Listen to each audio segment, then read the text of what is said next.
नमस्ते दोस्तों। आज इस वीडियो में मैं आपको बिनेंस के बारे में जानने के लिए आवश्यक सभी चीजें दिखाऊंगा। हम सब कुछ कदम दर कदम देखेंगे और यह शुरुआती लोगों के लिए एक पूरा ट्यूटोरियल है, इसलिए अगर आप बिनेंस पर नए हैं तो यह वीडियो आपके लिए है। हम क्रिप्टो करेंसी के जमा और निकासी के तरीकों, खरीदने के तरीकों और दीर्घकालिक में शुल्कों को कम करने के तरीकों की भी जांच करेंगे। इसके अलावा हम लेन देन कैसे करें और बिनेंस अर्न प्रोग्राम के बारे में जानेंगे। यह प्रोग्राम बिनेंस प्लेटफॉर्म पर रखे गए संपत्तियों पर ब्याज कमाने का एक स्मार्ट तरीका है। तो अब हम देखते हैं कि फिएट मुद्रा में फंड कैसे जमा करें, क्योंकि यदि आप बिनेंस का उपयोग करके क्रिप्टो करेंसी खरीदना और ट्रेडिंग करना चाहते हैं तो आपको अपने खाते में फंड जमा करना होगा। चलो हम यह देखना शुरू करते हैं कि कैसे फिएट मुद्राएं जैसे यूरो, अमेरिकी डॉलर, ब्रिटिश पाउंड इत्यादि को जमा करें और फिर हम बिनेंस पर क्रिप्टो करेंसी कैसे जमा करें। इसके लिए हम यहाँ वॉलेट पर जाएं और फिर समीक्षा पर क्लिक करें। फिर यहाँ जमा पर क्लिक करें और यहाँ हम वह मुद्रा चुन सकते हैं जिसका हम उपयोग करना चाहेंगे। अब जैसा कि आप देख सकते हैं, हम बैंक ट्रांसफर कर सकते हैं। तो जहाँ आप स्थित हैं उसके अनुसार आपके भुगतान के तरीके बदलेंगे, लेकिन मैं आपको बैंक ट्रांसफर का उपयोग करने की सलाह दूंगा क्योंकि इसके शुल्क क्रेडिट कार्ड की तुलना में कम हैं। फिर आप बस जारी रखें पर क्लिक कर सकते हैं। फिर उस बैंक का नाम दर्ज करें जिससे आप फंड भेज रहे हैं और यहाँ अपने बैंक खाते का नंबर भी डालें और फिर जारी रखें पर क्लिक करें। इसके बाद आप बैंक की जानकारी देख सकते हैं जहां आपको फंड भेजने हैं, लेकिन सुनिश्चित करें कि आप उस संदर्भ नंबर का उपयोग करें जो आप स्क्रीन पर देख सकते हैं। इस तरह बिनेंस को यह पता चलेगा कि यह जमा किस बिनेंस खाते से संबंधित है। एक बार जब बैंक ट्रांसफर पूरा हो जाए तो 1 से 3 कार्य दिवस के भीतर आपको बिनेंस से एक ईमेल प्राप्त होगा जो आपको सूचित करेगा कि आपके बिनेंस खाते में फंड उपलब्ध हैं। यदि आप अपने बिनेंस खाते में अमेरिकी डॉलर ट्रांसफर करना चाहते हैं और फिर अपने अमेरिकी डॉलर बैलेंस से क्रिप्टो करेंसी खरीदना चाहते हैं, जैसा कि आप देख सकते हैं, वे आपके अमेरिकी डॉलर को बस्ट में स्टोर करेंगे, जो कि बिनेंस का अमेरिकी डॉलर के लिए स्टेबल कॉइन है, जिसका मतलब है कि हर बस्ट हमेशा $1 के बराबर होगा। लेकिन आप अपने कैश बैलेंस का उपयोग नहीं कर सकते क्योंकि बस्ट पहले से ही एक क्रिप्टो करेंसी है। यह सिर्फ एक स्टेबल कॉइन है। तो चलो हम क्रिप्टो करेंसी खरीदते हैं। कैश बैलेंस पर क्लिक करें और फिर यह लगभग वैसा ही दिखाई देगा जैसे आप क्रेडिट कार्ड का उपयोग करेंगे। अब आप उस मुद्रा का चयन कर सकते हैं जिसे आप खरीदना चाहते हैं। तो मान लीजिए कि हम अब कुछ एथेरियम खरीदना चाहते हैं, इसलिए मैं एथ टाइप करूंगा जो एथेरियम का टिकर है और मैं यहाँ एथेरियम चुनूंगा और आप अपना बैलेंस यहाँ देख सकते हैं।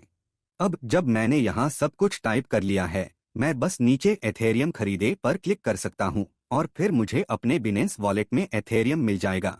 और जैसा कि आप देख सकते हैं, अब खरीदारी पूरी हो गई है।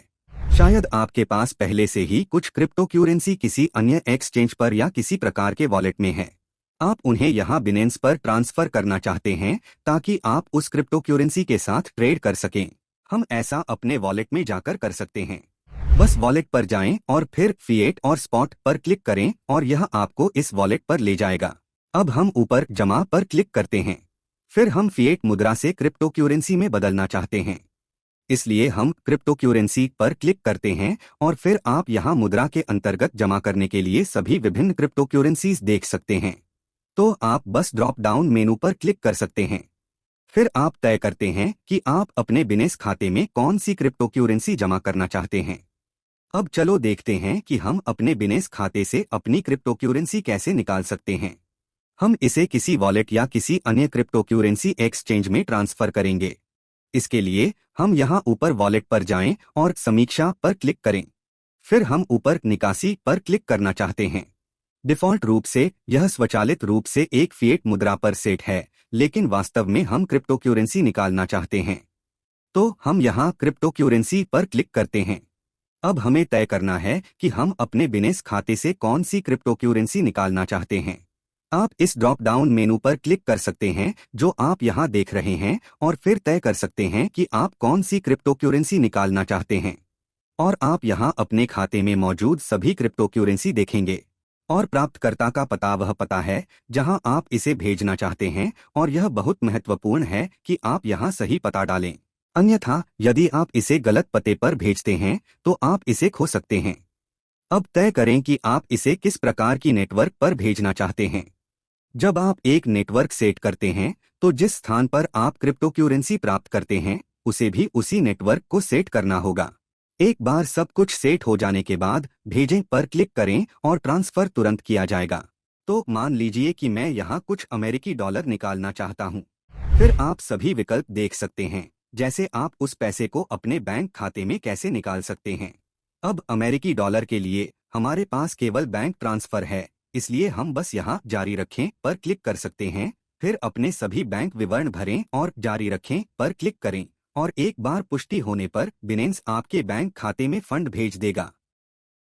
तो यहाँ मैं आपको बिनेंस अर्न दिखाना चाहता हूँ, जो एक पैसिव इनकम है, और यह आपके बिनेंस खाते में रखी गई क्रिप्टोक्यूरेंसी पर ब्याज कमाने का एक बहुत स्मार्ट तरीका है। यह आपकी क्रिप्टोक्यूरेंसी के लिए एक बचत खाते की तरह है। इसलिए फाइनेंस पर जाएं और बिनेंस अर्न पर क्लिक करें। आप देखेंगे कि आपके पास अपनी क्रिप्टोक्यूरेंसी पर ब्याज प्राप्त करने के लिए कुछ विकल्प हैं। अब आपके पास लचीले शर्तें हैं। आपके पास हमेशा अपनी क्रिप्टोक्यूरेंसी को निकालने का विकल्प होता है, जिसे आप ब्याज प्राप्त करने के लिए उधार दे रहे हैं। निश्चित शर्तों के साथ आप वास्तव में अपनी क्रिप्टोक्यूरेंसी को एक निश्चित समय के लिए लॉक कर रहे हैं। जितना अधिक समय आप अपनी क्रिप्टोक्यूरेंसी को लॉक करेंगे, उतना अधिक रिटर्न मिलेगा। तो उदाहरण के लिए, जब आप इसे 7 दिनों के लिए लॉक करते हैं, तो रिटर्न 6.31% होगा। यदि आप इसे 30 दिनों के लिए लॉक करते हैं, तो यह 6.66% होगा। 90 दिनों के लिए यह 7% होगा। और यदि आप इसे लचीले शर्तों के साथ तुलना करते हैं, तो निश्चित शर्तों के साथ आपको अपनी क्रिप्टोक्यूरेंसी पर थोड़ा अधिक ब्याज मिलेगा। तो मूल रूप से कई विकल्प उपलब्ध हैं और वे हमेशा बदलते रहते हैं। इसलिए जो आप अब स्क्रीन पर देख रहे हैं, वह वास्तविक समय में आप जो देखेंगे उससे अलग हो सकता है। यह शुरुआती लोगों के लिए एक पूरा ट्यूटोरियल है, लेकिन यदि आपको यह ट्यूटोरियल पसंद आया है, तो नीचे टिप्पणी करें और अगले वीडियो में मैं इसका एक अधिक उन्नत संस्करण बनाऊंगा। तो यदि आपने अभी तक मेरे लिंक का उपयोग करके बिनेंस के लिए पंजीकरण नहीं किया है, तो मैं दृढ़ता से सुझाव दूंगा कि आप ऐसा करें। मैं नीचे लिंक डालूंगा और आप इसे स्क्रीन पर भी देख सकते हैं। आपका बहुत बहुत धन्यवाद कि आपने देखा। अगले वीडियो में मिलते हैं।